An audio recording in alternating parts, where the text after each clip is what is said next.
हर रात की एक दहशत होती है, पर कुछ रातें मौत को भी सिहरने पर मजबूर कर देती है। अगर आप सोचते हैं कि भूत सिर्फ कहानियों में होते हैं, तो यकीन मानिए आपने अभी डीके जनरल 4354 की असली कहानियां नहीं सुनी हैं। यहां हम वो किस्से सुनाते हैं जो लोगों की जिंदगी बर्बाद कर चुके हैं, जिनके पीछे आज भी पड़ा है एक साया। तो अगर आप में है हिम्मत डर को आंखों से देखने की, सच्ची घटनाओं की चीखें सुनने की, तो अभी सब्सक्राइब करिए डीके जनरल 4354 को, क्योंकि यहां हर अगली कहानी आपको मौत के कदम और करीब ले जाएगी। और हाँ, हेडफोन पहन लीजिए, क्योंकि अब जो आवाजें आप सुनने वाले हैं वो आपके कमरे में भी गूंज सकती हैं। और एक बात, आप हमारी कहानी कहां से सुन रहे हो और आपका नाम क्या है, कमेंट में जरूर बताना। तो चलिए शुरू करते हैं आज की भयानक दास्तान। भाई, ये बात मैं किसी से शेयर नहीं करता, लेकिन आज तुझे बताने का मन किया है। कसम से, जो मैं तुझे सुनाने जा रहा हूं ना, वो मैं आज तक भूल नहीं पाया। ये किस्सा है 2011 का, जब मैं गर्मियों की छुट्टियों में अपने मामा के गांव गया हुआ था। गांव का नाम था कछियापुर। बहुत छोटा सा गांव, यूपी बिहार बॉर्डर पर। वहां मोबाइल नेटवर्क भी नहीं आता था और रात में सिर्फ मेंढक और झींगुरों की आवाजें आती थीं। पर उस गांव में एक मकान था, गांव के बिल्कुल कोने में, गांव का आखिरी मकान। बाकी सब घरों के बीच थोड़ी चहल पहल होती थी, लेकिन वो एक ऐसा मकान था जिसमें कोई रहता ही नहीं था। दरवाजा टूटा हुआ, खिड़कियां बंद और दीवारों पर काले धब्बे। मैंने पहली ही शाम मामा से पूछ लिया, वो कोने वाला मकान किसका है मामा? मामा थोड़ी देर चुप रहे, फिर बोले, बेटा, वो बात छोड़, उधर मत जाना और ना ही उसकी बातें करना। अब तू मुझे जानता है, हमें जहां मना किया जाए वहीं जाने की खुजली होती है। तीसरी रात की बात है, मैं छत पर सो रहा था।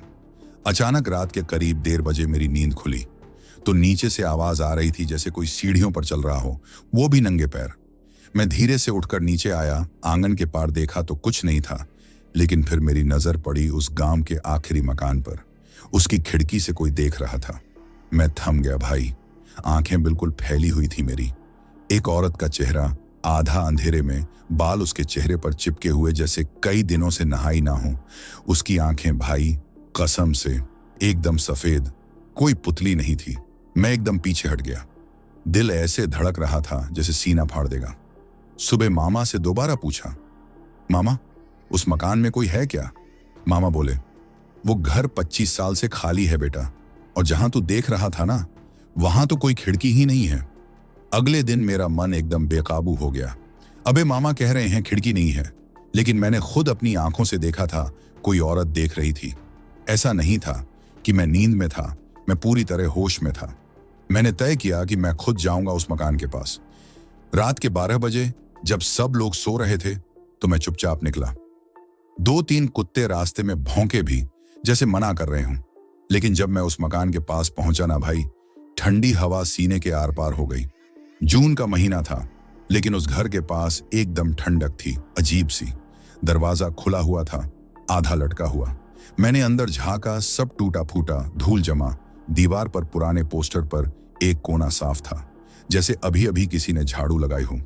मैं अंदर गया और तभी पीछे से दरवाजा खुद ब खुद बंद हो गया, जोर की आवाज के साथ, और एकदम अंधेरा हो गया। भाई, मेरे हाथ पैर कांपने लगे। फिर एक आवाज आई, बहुत धीमी, क्यों आया है? यहां कोई नहीं आता। मैं पलटा तो कोई नहीं था, लेकिन कोने में रखे एक आईने में मैं अकेला नहीं था। किसी तरह मैं दौड़कर बाहर निकला, सीधा घर भागा। मामा ने देखा तो घबरा गए, बोले, तू गया था ना उस मकान में? मैंने हाँ में सिर हिलाया। फिर मामा ने जो कहानी सुनाई वो सुनकर मेरा खून जम गया। 25 साल पहले उस मकान में सरला दीदी रहती थी, गांव की सबसे खूबसूरत लड़की, बहुत सीधी सादी। उसकी शादी होने वाली थी, लेकिन उसकी मां बहुत तांत्रिक किस्म की औरत थी। लोग कहते हैं जब सरला ने शादी से मना किया तो उसकी मां ने उस पर कुछ कर दिया और एक दिन सरला छत से कूदी और मर गई। पर मौत के बाद भी गांव वालों ने उसकी चीखें सुनी। कई बार लोगों ने उस मकान की छत पर उसे चलते देखा और धीरे धीरे गांव वालों ने उस मकान को छोड़ दिया और उसे मृत घर कहना शुरू कर दिया। मामा की बातों के बाद मैंने खुद से वादा किया था कि अब उस मकान के पास नहीं जाऊंगा। लेकिन भाई, कुछ अजीब सा हो रहा था। हर रात कोई मुझे पुकारता था, रात के 2 बजे, इधर आओ, तू ही तो देख सकता है मुझे। और सबसे डरावनी बात, अब वो सिर्फ मुझे ही नहीं दिख रही थी।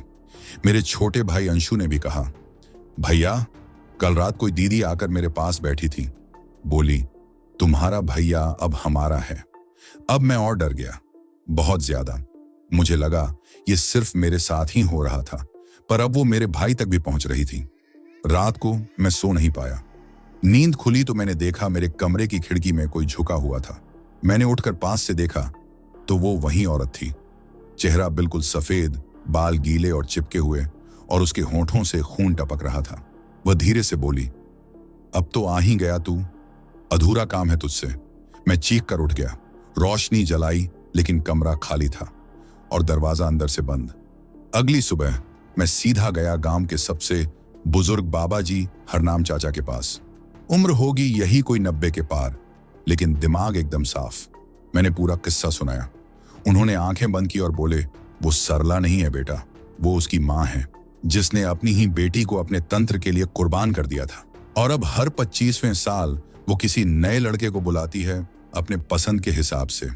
मैं बोला, लेकिन मुझसे क्या चाहिए उसे? हरनाम चाचा बोले, उसका काम अधूरा है और तू उसका अगला हिस्सा है। जो एक बार उसकी आंखों में झांक ले वो उससे बच नहीं सकता। हरनाम चाचा की बातों के बाद मैं और मामा दोनों समझ गए कि अब बस चुप बैठने से काम नहीं चलेगा। मामा ने कहा, अगर तू उसे अनदेखा करता रहेगा तो वो खुद तुझे ढूंढ लेगी। और यही हुआ भाई। अगली ही रात मेरे घर में कुत्ते जोर जोर से भौंकने लगे। लाइट चली गई। सब लोग छत पर थे, लेकिन मुझे ऐसा लगा जैसे कोई नीचे से मेरा नाम ले रहा है। विवेक नीचे आओ, पानी दो। मैं दीवार के पास गया जहां से गांव के कुएं का नजारा आता था, और भाई कसम से एक औरत उस कुएं की मुंडेर पर बैठी थी, उल्टे पांव, बाल जमीन तक लटक रहे थे, और वो अपनी गर्दन एकदम पीछे घुमाकर मुझे देख रही थी। मेरे मुंह से आवाज तक नहीं निकली, तभी उसके मुंह से फिर वही आवाज निकली, अब आएगा तू, अब तेरा नंबर है। उस रात मामा ने कहा, अब बात बढ़ चुकी है, तुझे उसके घर जाना होगा, पर इस बार अकेला नहीं। हम साथ गए, मैं, मामा और हरनाम चाचा। 3-4 लोग और बुला लिए। हाथ में मशालें ली और चल पड़े उस गांव के आखिरी मकान की तरफ।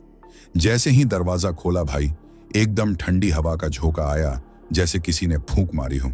मकान के अंदर अंधेरा था, पर कोने में वो औरत बैठी थी, बाल खुले हुए, माथे पर लाल टीका, आंखें सफेद, और वो बड़बड़ा रही थी, सब अधूरा रह गया, अब पूरा होगा, पूरा होगा। हरनाम चाचा ने मंत्र पढ़ने शुरू किए और उसी वक्त वो औरत चिल्लाई। कानों के पर्दे फटने जैसे चीख, दीवारें हिलने लगी, मकान की छत से धूल झड़ने लगी, और तभी वो औरत कुएं की तरफ भागी और एकदम से गायब हो गई।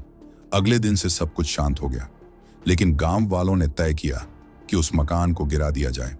पर जब जेसीबी मशीन आई और उस मकान पर पहला वार किया गया, तो मशीन खुद ब खुद बंद हो गई और अंदर से फिर वही आवाज आई। मैं अब भी यही हूं, आज भी जब कोई उस रास्ते से गुजरता है तो लगता है किसी ने छू लिया हो, फूंक मारी हो या नाम लेकर पुकारा हो। भाई तुझे ये कहानी बनावटी लग सकती है, पर जो मैंने देखा है वो मैंने ही देखा है, और इसीलिए कभी वापस नहीं गया उस गांव में, क्योंकि गांव का आखिरी मकान कभी खाली नहीं होता। अगर कहानी पसंद आई हो तो एक लाइक जरूर करना भाई। और हाँ, ऐसी और भी डरावनी कहानियों के लिए डीके जनरल 4354 को जरूर सब्सक्राइब करें और बेल आइकन दबा देना, ताकि अगली बार जब भी कोई कहानी आए तुम्हें सबसे पहले पता चले। तो चलिए मिलते हैं अगली डरावनी कहानी में। तब तक के लिए ध्यान रखना और अकेले मत घूमना। धन्यवाद।